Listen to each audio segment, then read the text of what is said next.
Hi, this is Vic Mignogna, voice of Edward Elric in Full Metal Alchemist. Captain Kirk in Star Trek continues. And do you know what the best podcast is? I'm going to tell you. Five-ish Fangirls, yeah!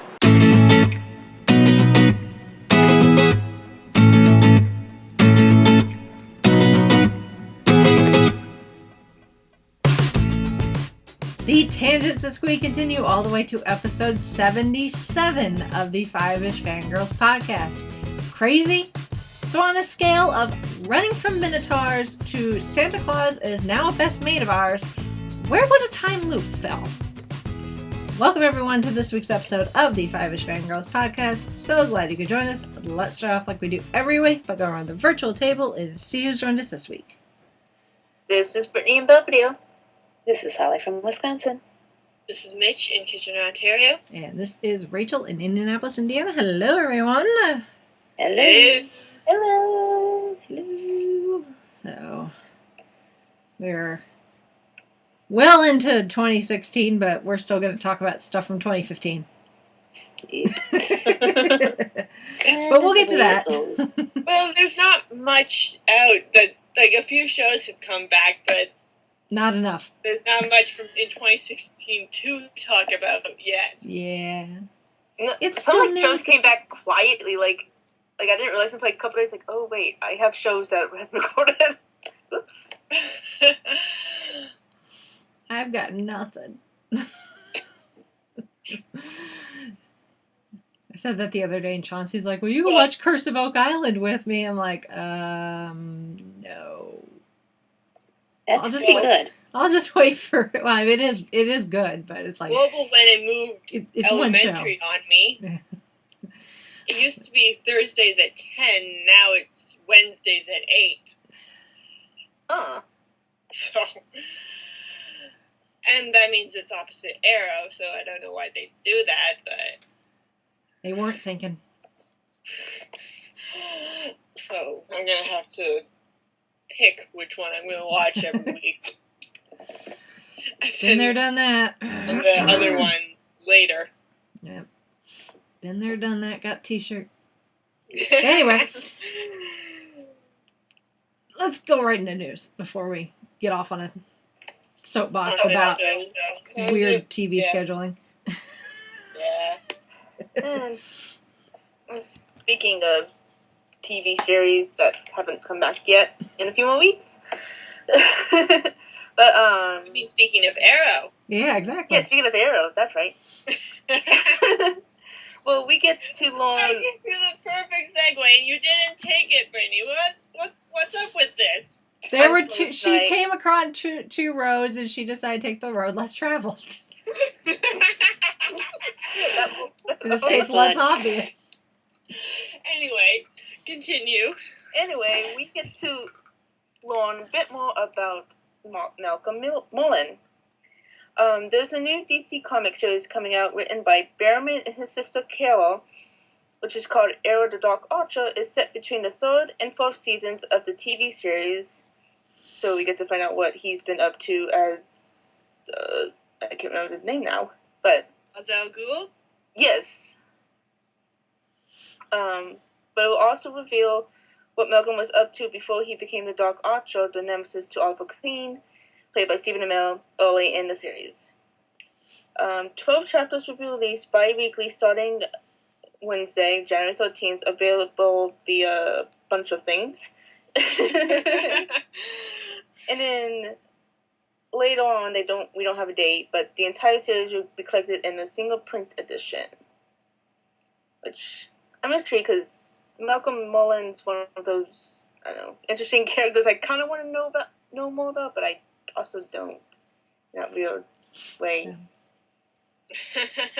And the article that this comes from has a little interview with John and Carol that you can read too if you want. You click on it in the show notes, but they're all. It's John Barrowman. Yep. Yep. Yeah. And moving on to our next bit of news, which is also DC universe related, Firefly's Jules Saite is going to be joining the Legends of Tomorrow's cast. Saite has been cast as Rachel Turner, described as a tech genius roboticist who exists in a future which technology has an even firmer grip on our lives than it does today. She'll appear in episode 10 of the series. They go on to describe her as one of the long line of inventors with some of the DC universe in that line. The only prominent Turner in the DC universe is Ben, aka Bronze Tiger, who has already appeared on the in-universe Arrow series.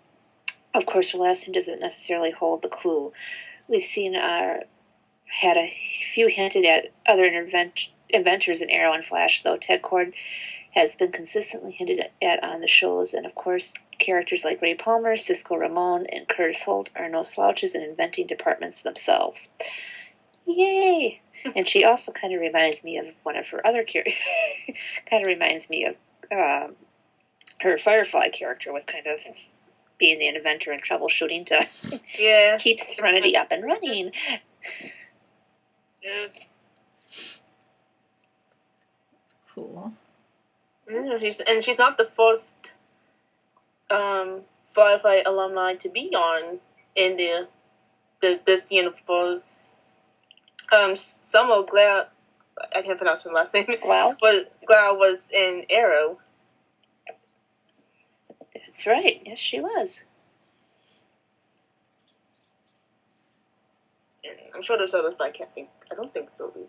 Oh, never mind. Ignore that. Cool. Alrighty then. Moving on to something that makes me a little excited, just because it's going to allow me to relive my recent vacation. ABC on Sunday, February 21st at 8 p.m. Eastern Standard Time. They will be airing The Wonderful World of Disneyland at 60, which will help will celebrate the inventiveness and inspiration of Walt Disney's big, bold creation with a star-studded diamond anniversary event, both in the heart of Hollywood, at the Dolby Theater, and throughout some of those iconic locations at Disneyland Park. I'm sure it'll be a nice retrospective of the history of Disneyland, but it will also include they'll show off the Paint the Night Parade and World of Color Celebrate, which was both of those were created specifically for the Diamond Celebration, and I got to see both. And World of Color in itself is amazing. The regular show I've seen video of it, and it's very popular. But the World of Color is Celebrate is very cool. It encompasses a lot of Disney history. Hosted by Neil Patrick Harris. And then Paint the Night Parade I saw a couple of times when I was at Disneyland, and oh my god, it's as much as I love the Main Street Electrical Parade, I think Paint the Night may have taken its seat as my favorite Disney parade ever. It is amazing. The floats are amazing. The lights and the colors and the music is so catchy. It will get in your head, and I love it. And I'm so excited to watch this when it airs. Not that I can't go and watch, my video that I took while I was on vacation, but for those that have been not lucky enough to go during the Diamond Celebration, this can be your way of, joining in the festivities before it ends later this year. But, yay, I'm excited. Anytime Disney decides to celebrate something, they always go all out. So, I would not expect anything less. So this is the Diamond Celebration, and expect big things for future upcoming milestones for both the Disney company and other things like certain Star Wars land that should be opening in several years. Just saying. Anyways, moving on. Moving on, there's some new details of the Doctor Who spin-off Class. The 8-part series Class will be co-produced by BBC America, marking the TV screenwriting debut of acclaimed author Patrick Ness, best known for his award-winning book A Monster Calls. Set in school in contemporary London, it is executive produced by Stephen Moffat and Brian Minchin, the team behind Doctor Who. I'm astounded and thrilled to be entering the Doctor Who universe, which is as vast as time and space itself, said Ness. I can't wait for people to meet the heroes of Class, to meet the all-new villains and aliens, to remember that the horrors of the darkest corners of existence are just about on par with having to pass your exams, he joked. Produced by BBC Cymru, Wales, and filmed in Cardiff, Class will premiere in 2016. And it will air on BBC America. Not just BBC, so. Well, I mean, it's co-produced by BBC America, so I would hope so. I would hope so, Right? too, but yeah. Yeah. It'd be interesting where or when, because it will, obviously, it says it will premiere this year, if we'll get that before the next season of Doctor Who, or it'll be at the same time, or we don't know yet.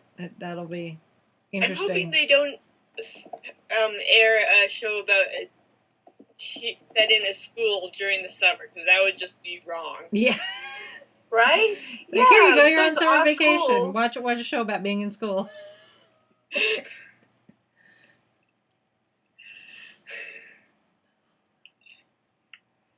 I think a lot of it will just depend on what they decide to do with the upcoming season of Doctor Who. Whether it gets split or if it starts later in the year like it did this last season, or what. We'll have to wait and see. Yeah. But at least now we know it's not necessarily going to be a full series either. It's going to be like a mini-series. mini-series, which is probably the best thing. So, best thing for it.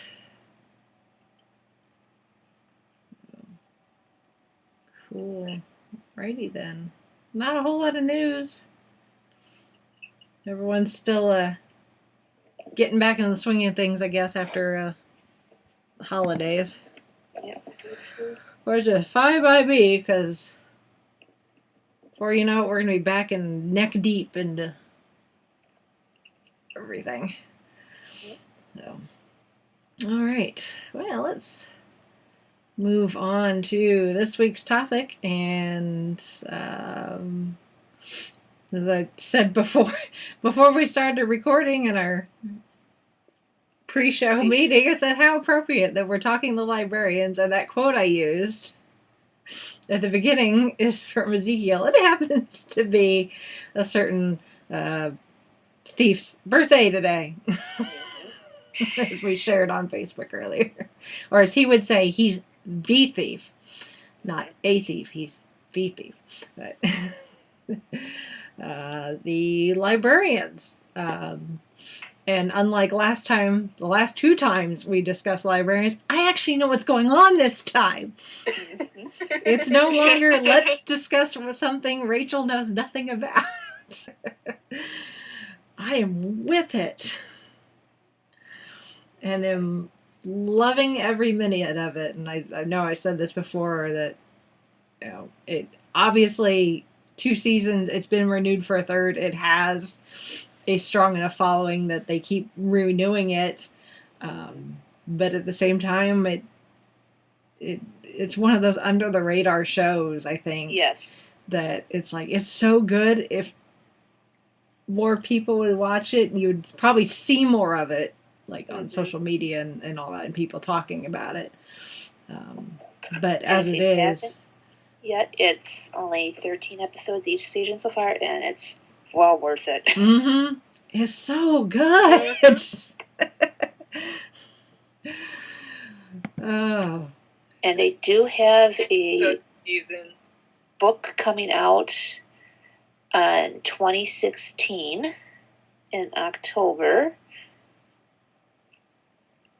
with these characters. Just a second.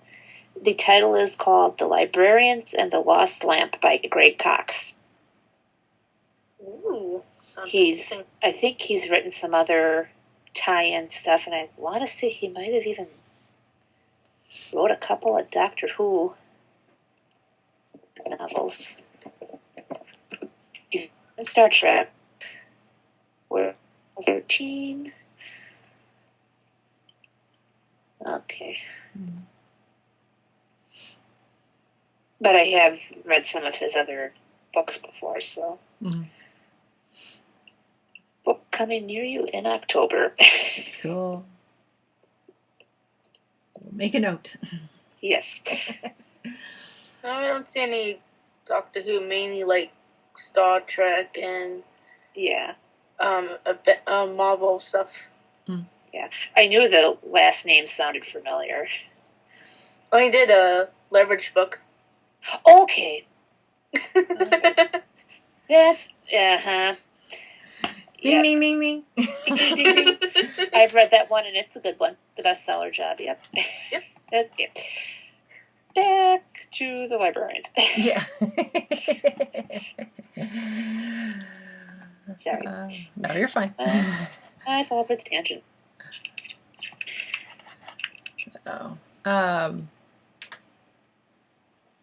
I don't know where to start. I mean, this season, obviously, like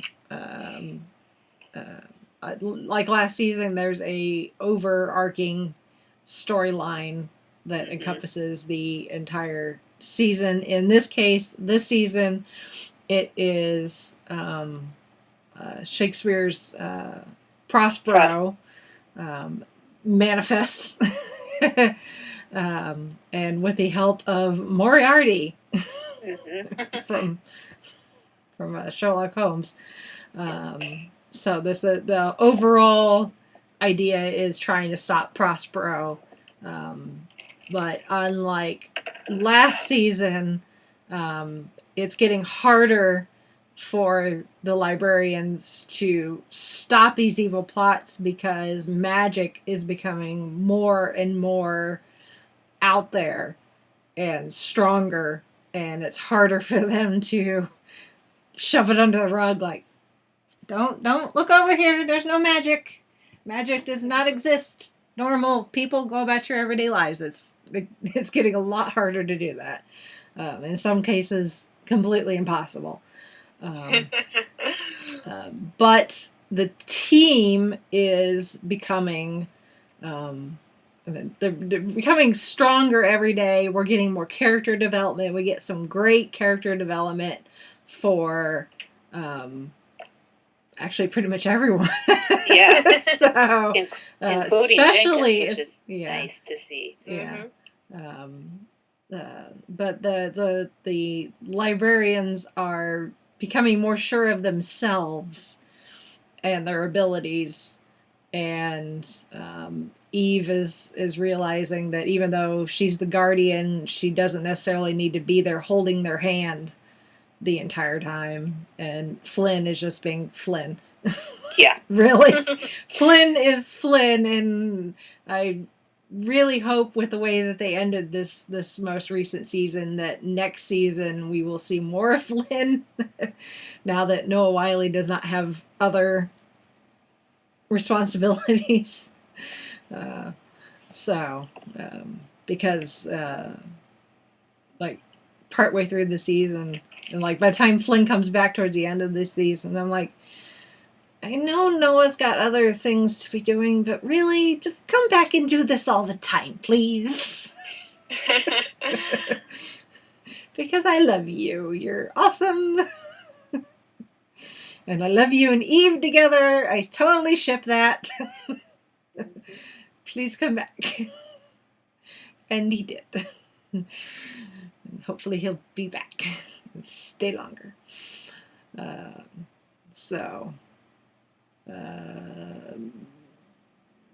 don't know where you guys want to start. I mean, I already kind of started. Say something! Well, I mean, like you said, but go ahead, Mitch, go ahead. No, I wasn't. Actually, it's like where to begin for this? I mean, we get more backstory on Jake, and I mean, even the guest casting. I mean, let's episode 6, the Infernal Contract. I mean, getting John DeLance to play the devil. Yes, I mean, John Delancey is the devil. Reference to drop somewhere. Oh, and especially considering that one was directed by Jonathan Frakes. Exactly. Jonathan Frakes actually directed several episodes. Yes. In the season, and Noah Wiley actually directed one as well, and the Hollow Men, which was a really good episode too, with this guy Ray being, it's almost like the doctor's wife with Idris as the TARDIS. Right. This Ray is the library. And the quest for the milkshakes. Yes, and the quest for the milkshakes.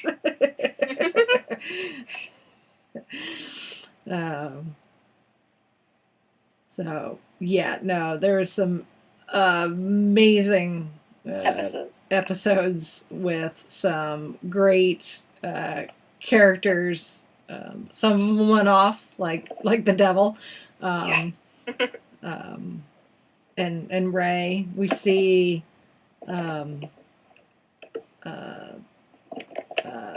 several references to Arthurian legend, as if having Excalibur as a character wasn't enough. We now have the lady and ladies of the lake, which make an appearance a couple of times, and Excalibur actually comes back at the end. Yes. Which unfortunately I got spoiled on. Yeah. Like, aww. I did. That's why I was so excited the one pre-show. I'm just like, I don't want to tell, but he's back. Yeah. So Flynn now has Cal back as his puppy, I guess. Yeah. I don't think Eva's going to have to worry too much now, because I think Cal kind of kept Flynn on the straight and narrow before she came. Yeah.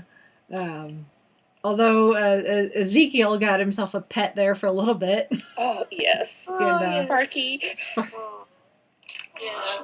Was it Sparky or was it Stumpy? Stumpy Stumpy. the gargoyle. I want to bring him back. Yeah. Which Jenkins, it was so funny because in that episode, Jenkins mentions do not look at the gargoyles, and immediately I'm thinking like a Doctor Who Blink type thing. And it turns out that no, gargoyles are like puppies, and if you befriend them, they want to be your dog and will not leave you alone. Well, yeah, and speaking of weeping angels and that, all the traveling time future references that we got in the final curtain. Yeah. Eve was trying to wrap her head around a bootstrap paradox, and you could see in her face what I'm sure all of our faces look like as we were discussing bootstrap paradoxes all during the season of Doctor Who. It's like, welcome to our world, Eve. I wasn't such a big time travel fan as I am. I would have been so confused with those last two episodes. Yeah. Like, yeah. Poor Eve. Eve was struggling with the whole idea of time travel, and I was like, if you didn't have a solid basis in time travel, you'd be as confused as you. You'd be like right there with you. Yeah. Yep. I think they need to sit Eve down and have her watch some episodes of Doctor Who. Yep. Although she may end up more confused. I don't know. Well, before we forget, remember last week how we were Oh, yeah. wondering, like, what doctor would be best for Eve to travel with? Yeah. And when we posed that question, and my first thought was the Ninth Doctor, because he's very hard and a bit militaristic because he's fresh off the Time War, and Eve is former military, and then I realized, no, that's personalities probably wouldn't mesh very well No. at all. I was kind of thinking even 7, but then I don't know. I'm thinking maybe Eve and probably the Fourth Doctor, because the Fourth Doctor and Jenkins have similar traits, and she gets along well with Jenkins. Would be my guess.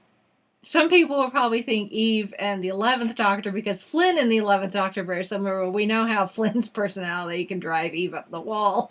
Right. So, I don't think Eve could handle 2 of the same personality. No. As Flynn. I could see Eve in 3, but I think Eve would probably get more Venusian Aikido lessons from 3 to bulk up her training. Even the Brigadier. How about that instead? Ooh. You see the music, I like that. You're teaching me that.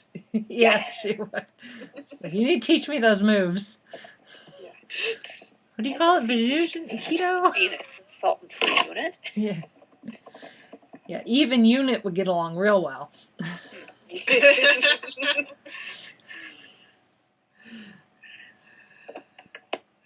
Oh, that's tough. That is real tough. No.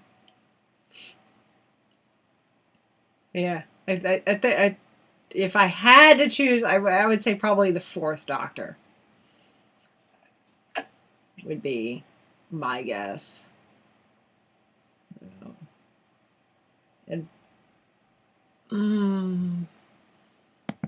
would it just be the 2 of them, or a 4 and companion with? Oh, this could be an interesting game. Like something you would do on Tumblr, like 4th Eve and Leela. Leela. That's what I was thinking. That would be an interesting combination. I think Eve and Leela would hit it off. I'm thinking Eve would be able to stand the first Romana. Maybe Romana too she'd get along with. But probably not anyone after that. I can't imagine Eve tolerating Tegan too. Oh no. Oh no. Oh boy. Nissa maybe. She would be on Lydia's airlock. Yeah. Nissa maybe, because Nissa's very scientific. She would be a bit like Cassandra. Adric, no. No. No. He would get thrown out of the TARDIS into a supernova along with the TARDIS manual. Yep. Oh. Fan fiction. Someone needs to write that if it doesn't exist already. Gauntlet We Throne. I was like, Make it happen! I would say let's get Tom Baker to make an appearance on the Librarians, but they'd have to go over there to film it because he wouldn't come to America. So. Yeah. As far as guest stars go, that would be a good one. How do you think Eve would get along with 6? No. No. I don't know if anyone would get along with this. From the Librarians would get along with the 6th Doctor. Oh my. Well, maybe Jenkins I was slightly. gonna say maybe Jenkins, but that's about it. I'm probably more first season Jenkins than second. Yeah. Oh. Now my brain's starting to hurt. Character combinations. Pick characters from your favorite fandoms and pop them into Doctor Who and see which combinations work best. It's like Subway, you know. Pick your topping combination. Or pizza. Which of these combinations work? Which ones don't? Oh. As fun as that could be, we could spend an hour just piecing together the librarians with different characters from Doctor Who. We should probably just discuss the librarians. Yeah. So, I think it was an interesting idea with Prospero and Moriarty. The idea of fictional characters coming to life, but they're bound to their story. So it's not like you could just pluck like Harry Potter out of a book and be like, okay, Harry, let's go off and have an adventure. No, he's kind of stuck to his story. So, you know, if they die a certain way in the book, they can't necessarily die in the real world because they have to die according to their story. Right. And just the take on the Dorian Gray story in the episode An Image of the Image, that was really... Oh, yeah. Yeah. Really nicely done. I remember watching the movie, The Picture of Dorian Gray, and by the end, when how bad the painting got, it freaked me out. That painting, how... Yeah. Mm-hmm. And then, you know, Prospero kind of did a number with Jake a little bit with what lies beneath the stones with him and his dad, but Jake's dad was no real father of the year either. And we also get to see Jake kind of go into a teaching role with the cost of education and oh, that was fun. Really wanting to have it out with one of the professors that he kind of had on a pedestal and admired for work and found out, you're not all that you're cracked up to be.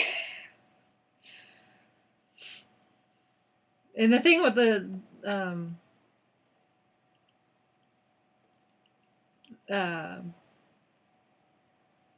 one with Stone is, you know, because we have this shapeshifter that we get this great character development with Stone, but it's not the right person. Right. So that goes completely out the window. So when he actually does finally confront his dad, it's nothing. But I mean, Stone has been able to like air his grievances and actually vocalize them, and it gets him off his chest. Mm-hmm. But the fact that he wasn't able to actually say it to his dad's face and allow them to either, you know, finally have it out and go their separate ways or reach some sort of reconciliation better than the one they reached, if you can even call it that, kind of sucked a little, actually. But, you know, it is what it is. But, you know, Stone knows, you know, where he's at and what he wants from his life, and is moving on. And we kind of get the same thing with Jones in The Point of Salvation, where Jones gets to become the hero, and at the end of it, he loses it all. So, you know, he's he thinks at first they think they're stuck in a time loop, and then they realize it's actually a video game, and the only reason they keep repeating is because one of them dies, and they go back to the save point. And so you know, first he gets really frustrated, but then he starts to figure it out. but then he sacrifices himself, but that still gets him out of the game, but he forgets everything and he just goes back to being Ezekiel Jones, master thief. And it's like, oh, but, you know, the fact that we've seen that Jones is capable of more than just being a thief and is capable of being the hero means that, you know, even though he's forgotten it, it's still there internally. And just out for himself, too, because once he's just like, I don't want to lose you guys again. So he was he concerned cares for the rest of the team. Yeah. He truly cares, even if he doesn't want to admit it. And he's capable of a lot more than he's probably even aware of or wants to admit or wants to put the effort into. But now that we know it's there, when if the need arises again, which more than likely it will, that we'll be able to see that aspect of Ezekiel Jones again. And Cassie didn't get like short shafted this season either. We saw that with in the Cost of Education when she meets Lucy and she sees some of herself in Lucy, that young excitement of discovering the world and how things work. And Lucy's one of those examples of the librarians not being able to sweep under the rug the idea that magic exists so that everyday people don't realize.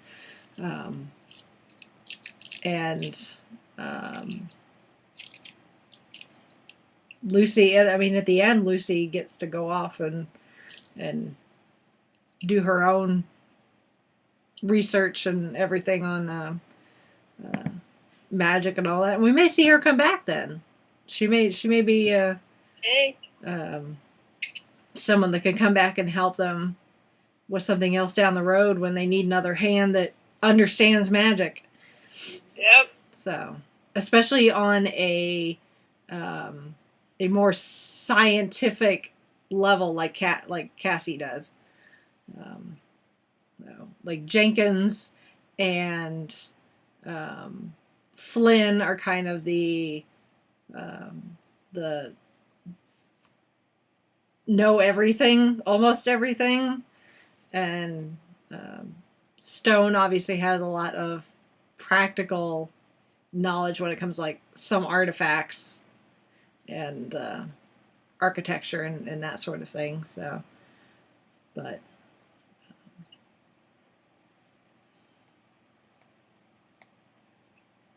and then Flynn, you know, as he's not in it much, as much as I'd like. But we even get some good character development with him too. You know, towards the beginning of the season, there's some tension there. The season opener, I think I equated Flynn and Eve to a couple of parents who just want to have some alone time together, but the kids keep interrupting. Yep. It's like they're together, but not because they haven't really discussed it. But they're all kissy. And I think Flynn enjoys the kissy a bit more than Eve does. Yeah. Well, and then when he comes back from the Happily Ever Afters episode, I kind of think he almost was having a Han Solo out of carbonite moment with Prospero. It's just like, what? Is everybody getting delusions of grandeur here? You know. And then the clippings book, the way they have it chained up was almost like the one book that the Cure for Magical Creatures from Harry Potter. Get from Harry Potter.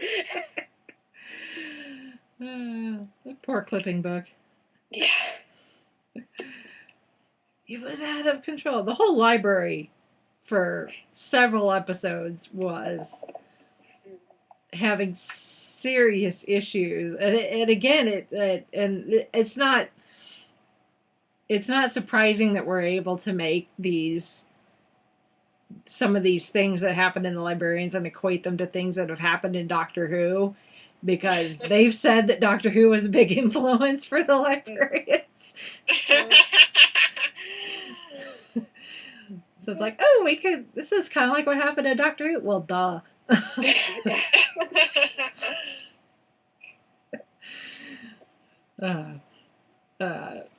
Short of the regenerate, the two hearts and the ability to regenerate, this is essentially Doctor Who, actually. There's a library instead of a time machine, but they can still travel in time, so... I wonder if this library has a swimming pool. It might. I'm sure we'll find out. There's all sorts of random rooms that we keep either they name dropped or we actually see. Isn't the Minotaur in a room somewhere making beef jerky? Or is that, no, that's a chupacabra. That's right.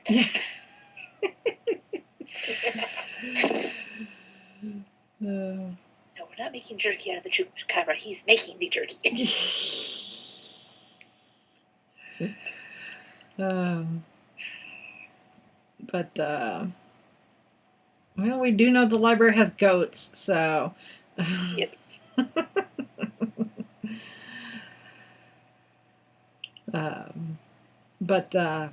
The library there was dying, and poor Jenkins was. You could tell he felt very responsible for it. The library may die on his watch, at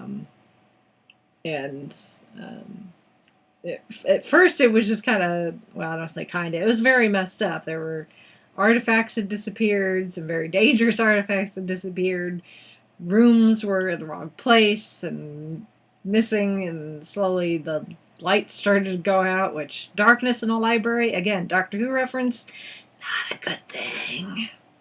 Nope. Dark libraries, bad idea.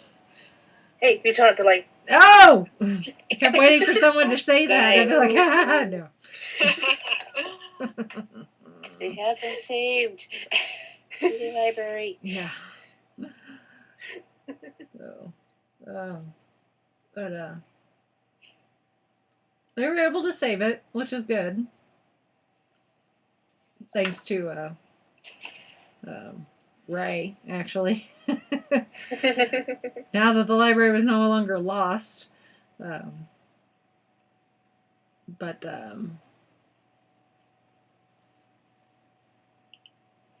then Prospero is still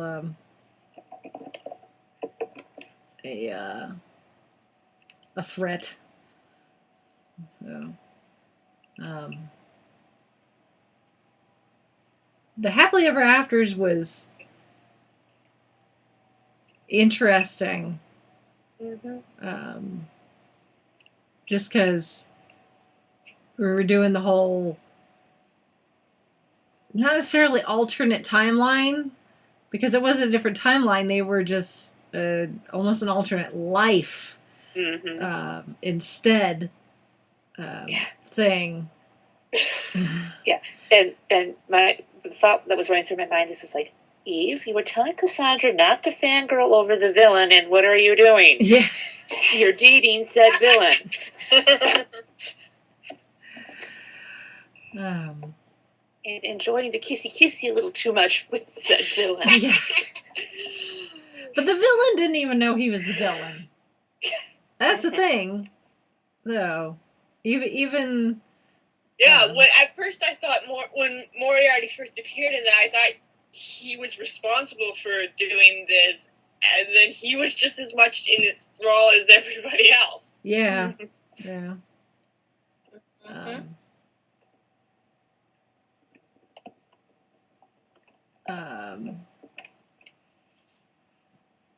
The whole thing with Ariel, the fairy, was a bit odd, because it seemed like, because she was working for Prospero, and then she got free and was loose, and then Flynn captured her, and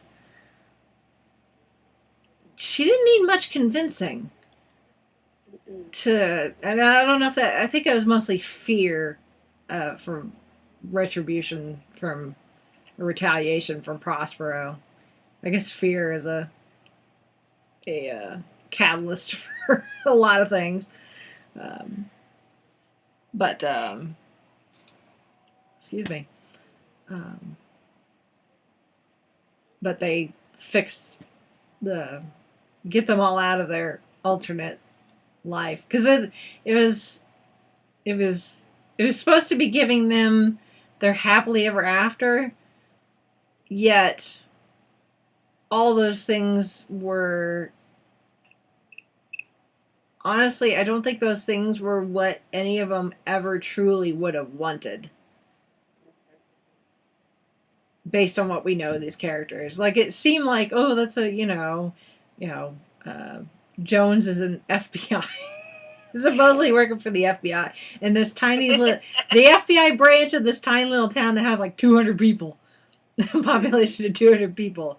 And as Flynn pointed out several times, why does a town this small need a branch of the FBI?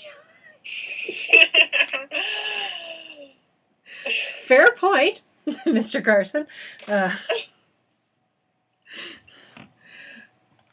But when they went through the whole thing to get rid of their tokens, to break the spell. I'm doing air quotes. Spell that they were under.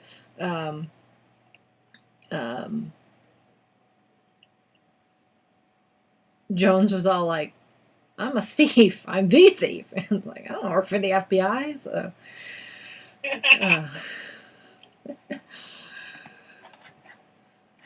Now, Cassie being an astronaut, that could be fun. Yeah.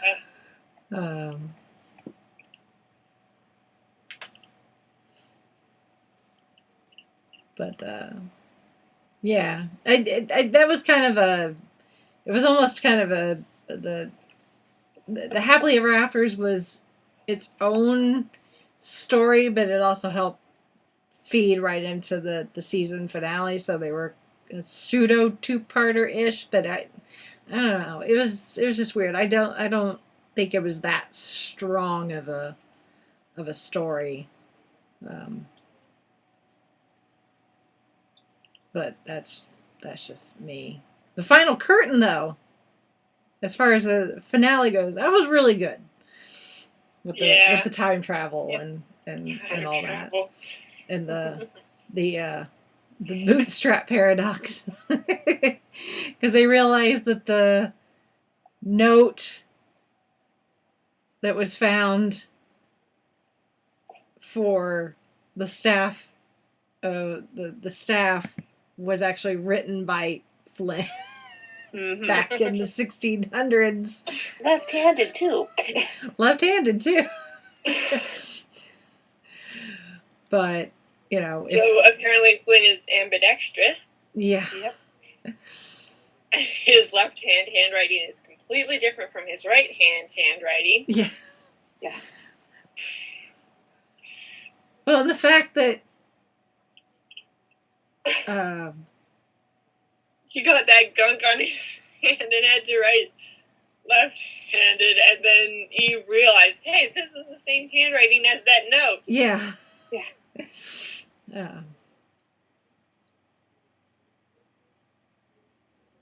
But it's like, it's one of the bootstrap paradox. It's like they found the note because it was written by Flynn, but Flynn had to go back in time to write the note so that they could find it. But he didn't know he needed to write it till he found the note. Again, wibbly wobbly timey wimey. Exactly.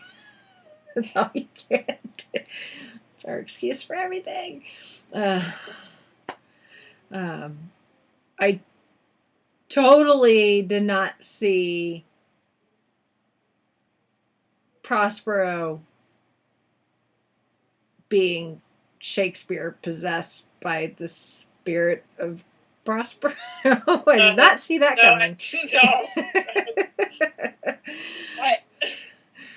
he was standing, like, you know, leading up to that bit, and they were talking about how, you know, Shakespeare kept saying these one-off things about, you know, like, I'm old, but I'm not that old, and, you know, I'm not feeble and that sort of thing. And I just figured, you know, this is an older Shakespeare. This is a Shakespeare older than what we saw in Doctor Who with the Shakespeare Code. Yeah. So I wrote it off before the Shakespeare Code. Yeah. I wrote it off as Shakespeare must have been a kind of a crotchety old dude in his later years, but then he goes off on this rant, and all of a sudden Prospero there, like, oh, okay. Makes sense. Thankfully, they get Shakespeare back. Otherwise, that would create some serious issues with history.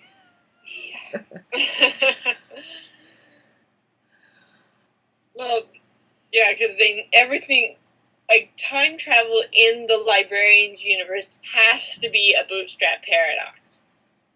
Otherwise, it doesn't work. Apparently. I guess. Yeah. I mean, I don't think all time. I mean, in the, you know, in all has to be. In the last episode in the finale, they basically said, like, it has to happen exactly as it happened. Yes. You can't change anything. Right. Which means. But is that a bootstrap paradox, or is that more a fixed point? Point in time, yeah. Because bootstrap paradox is more cause and effect, and you can't figure out. It's kind of like the chicken and the egg thing, which came first, and as opposed to a fixed point, like, you know, Shakespeare had to be there to put on that particular play for the king on that date. Otherwise, the, you know, company would get disbanded or something, that sort of thing.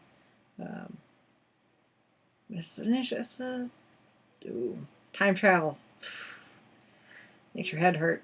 I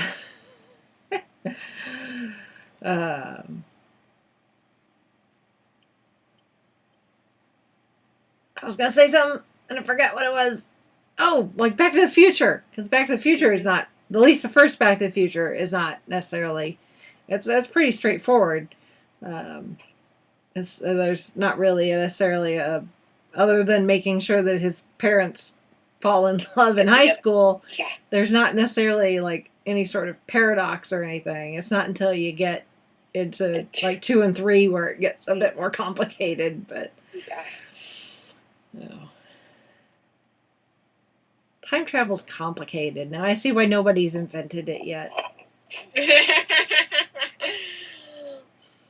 That, and it's scientifically impossible. But besides that, I can see why nobody's invented it. It's too complicated. Yeah. Oh.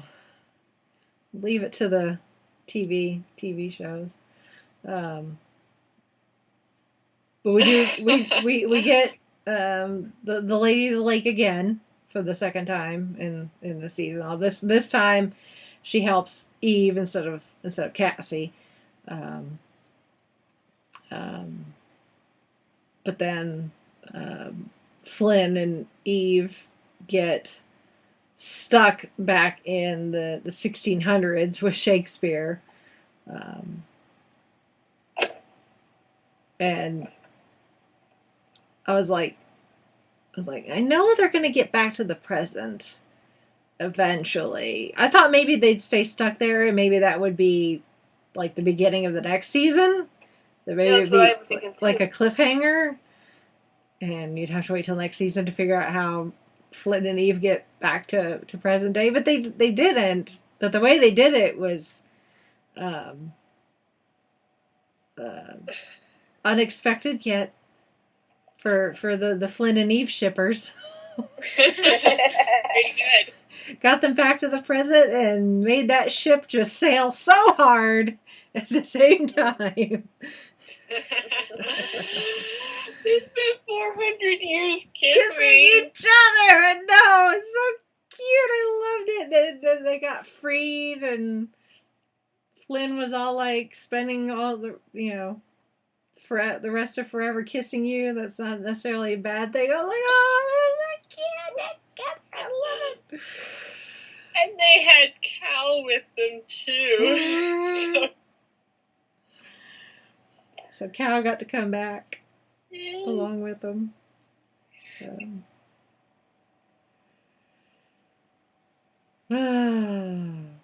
Yeah, my little.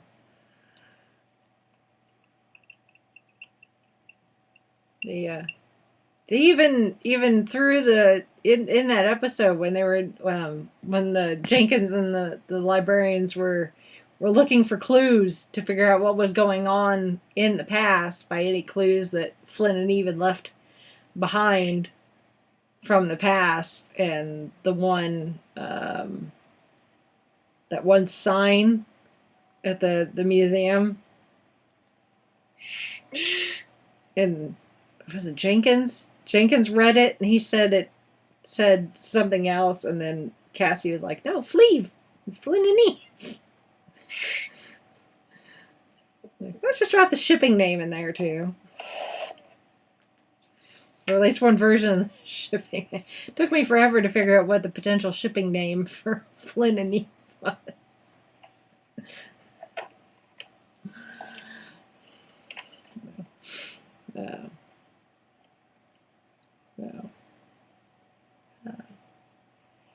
That's really it. Because there's only 10 episodes. It was, compared to what we're used to with most TV shows, it was a short season.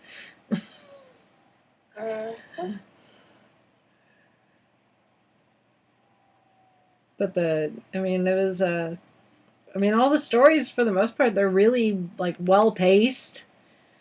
And they kept the, character development with the going with the overall story arc, and the library's back together. Flynn and Eve are back together. The librarians are stronger than ever. Cal is back. Prosper has been defeated. I think they all deserve a vacation. We'll see if they get one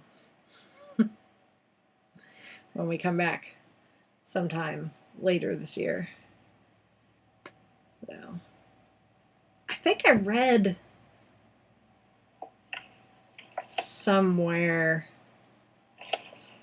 I don't think they really gave any sort of hints on what we may potentially see for next season as far as storylines. But I think I read somewhere that they've got like a 5-year plan. Wow. I think I could be completely hallucinating that. I don't know. So what happens when you read a lot and then don't save it to go back and read it later? Just read something. Like, oh, I remember that, and then you don't. But I thought I read somewhere that the writers and the producers have a 5-year plan as far as the story and where they want the librarians to go. That doesn't mean that the show necessarily will end in 5 years. I hope not. But if they can make it to 5 years, they've got a game plan on where they want the show to go, which is a good thing. Yeah. So, having plans is a good thing, especially with something as, I don't want to say complicated, because even with the time travel, as far as the librarians go, compared to something like Once Upon a Time or Doctor Who, the librarians is so not as complicated. Mm-hmm.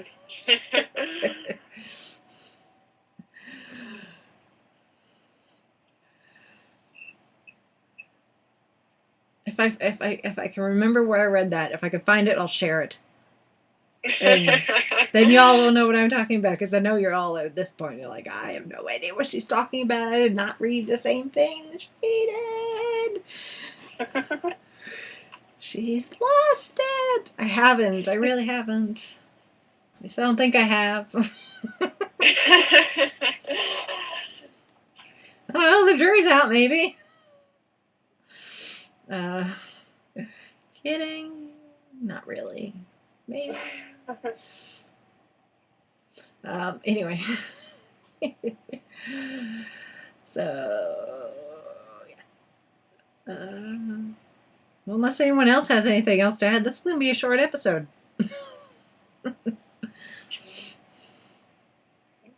Anything else? Not that I can't be doing anything. I do like the that one woman getting turned into a goat in the first episode. Oh, yeah. Yeah. Because she didn't listen to Cassie. No, she didn't. And you could even see in Cassie's little vision, she had the goat and... Yes, the little goats of like, it did a goat.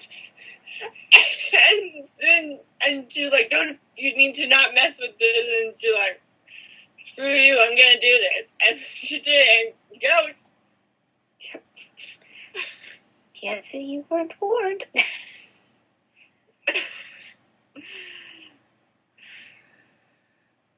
What was the other thing that I quoted? What was it? Was it in the opener?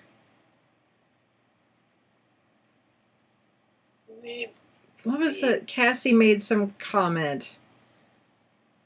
She said, what was it? She had an irrational fear of something, and I thought it was utterly hilarious. An irrational grilled cheese, wasn't it? I don't remember. I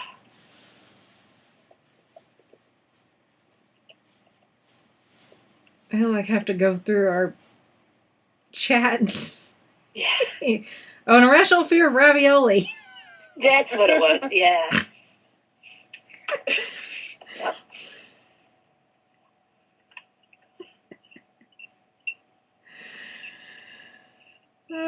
Cassie says some of the funniest things.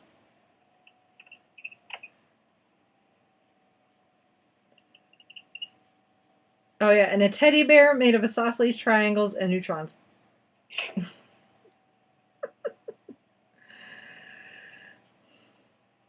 Yeah. And why isn't the door to the giant hive of bees marked there? Yeah.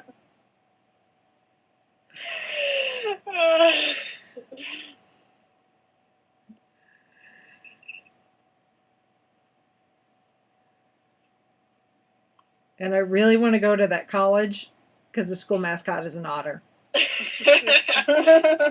Because I love otters.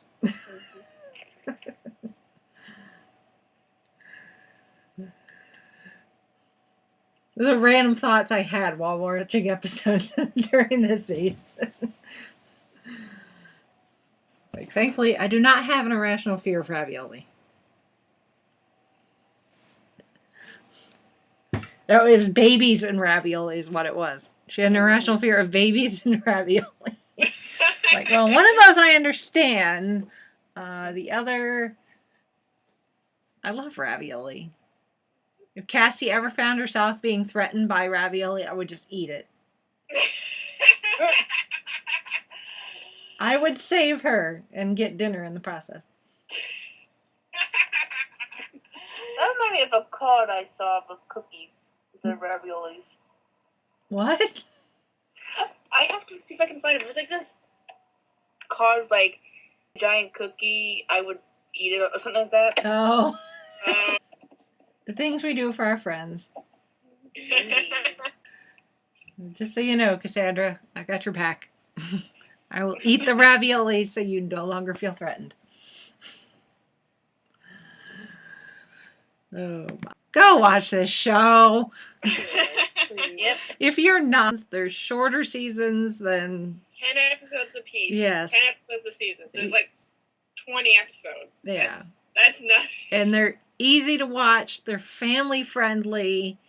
You don't have to worry about blood and guts and bad words and sex and lots of adult stuff. It's just fun, well written, well acted, well casted, just fun.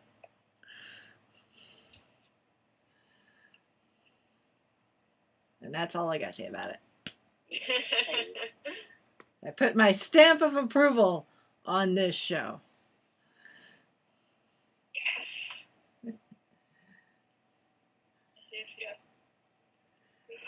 Alrighty.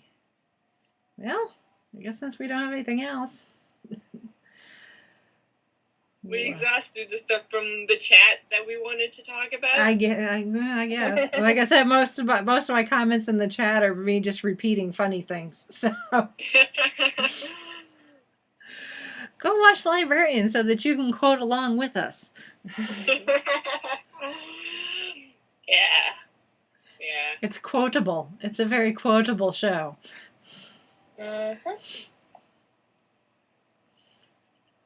Some of those are sometimes those shows are the best ones. Yeah, the comment about not having the internet and Yeah. 1995. Welcome to bad bike short, bad bicycle pant choices. No, thank you. Yeah, he's like, any bike pant choice is a bad choice. Or something along those lines. There were no good Bicycle. Yes. Yeah. Yes. Well said. Mm-hmm. Kind of the River Song moment with the, what is that you're wearing on your head? Yeah. It's like, oh, it's a Stetson. Stetsons are cool. Cool. It's a fez. Fezzes are cool. Yeah. Pretty much anything that the 11th Doctor says is cool.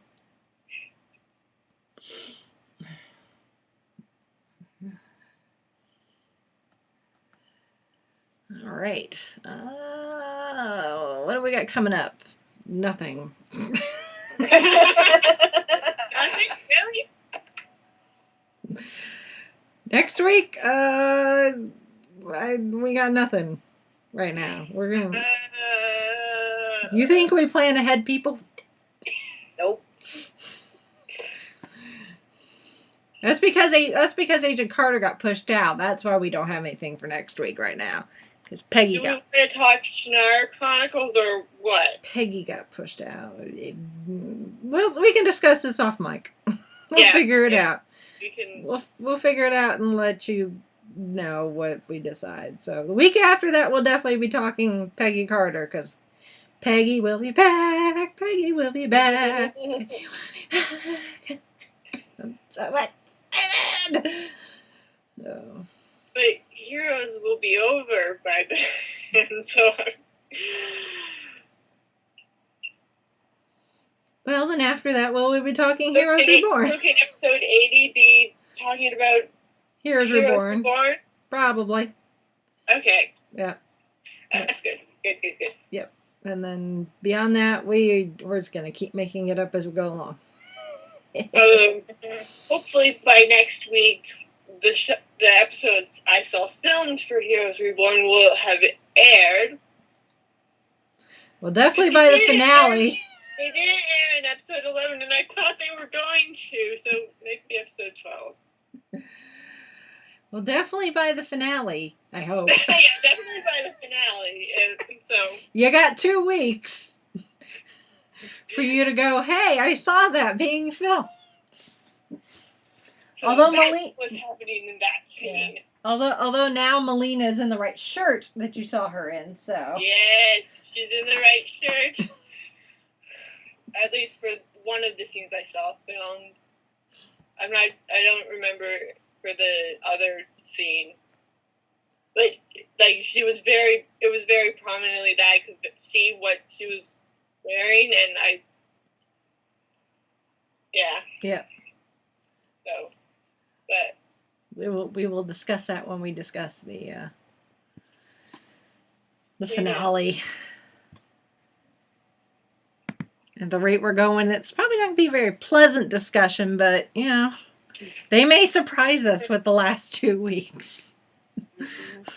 Because right now we're all like, The How are you going to squeeze this all into the last 2 weeks? Yeah. Well, see, the thing is, the cliffhanger of episode 11 was the so how they're gonna get 2 weeks, 2 episodes out of that, I'm not sure. I don't know either. Again, that's a discussion for once we finally finish the series, and then we can discuss it on the show. 2 weeks! 2 weeks! And if you're not already watching, please do, so it increases the chance of there being a season 2. Yeah, because at this rate, they're probably going to need it.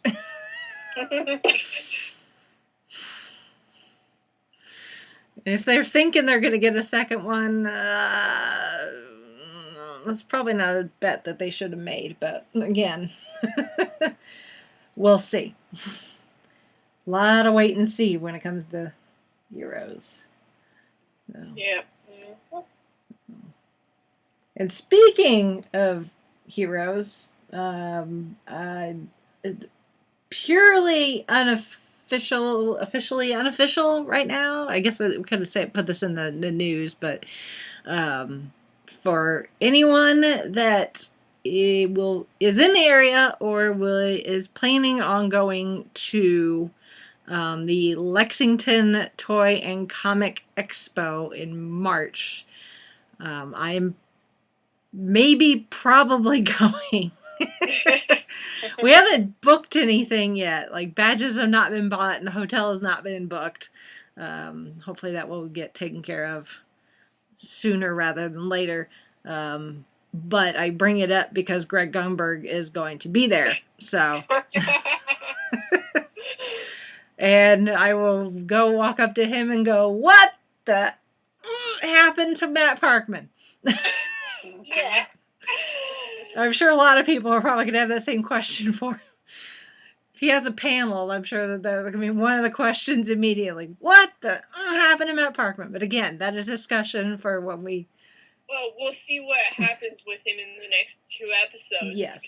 The whole thing of you're not actually going to the future thing. Yeah.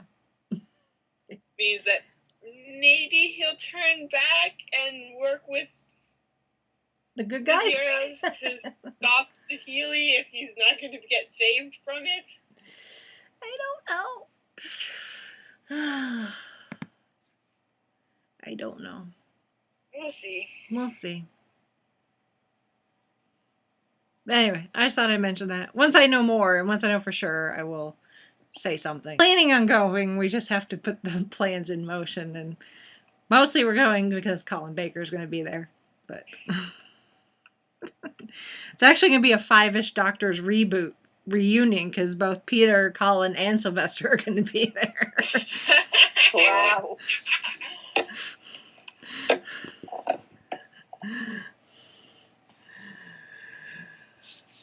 So I'm going to start working on my stoic emotions now so that when I see Colin Baker, I do not become a big old sobbing mess. Good luck with that, Rachel. Yeah, I know. Well, I have till March to get myself together, so... Anyway. Yeah. All right. Well, at that, we're rambling. We're rambling, and it's not even that late. I think it's the weather's gotten to us. I know it's gotten to me. I'm getting cabin fever. It's only snowed one day. It's not like I'm snowed in. I can go to work tomorrow, but just the cold and the snow is set in, and I'm like ready. Snow at the end of December, and then it started melting, and now it's back. I'm so ready for summer. How long till Civil War? Because that means summer is coming. No. Anyway, okay. With that, seriously, before we all get any more crazy, let's sign off for this week. This is Britta saying goodnight. This is Holly from Wisconsin saying good evening. This is Mitch saying goodnight from Kitchener, Ontario. And this is Rachel in Indianapolis, Indiana. What exactly do you feed a sentient magical sword from King Arthur's times?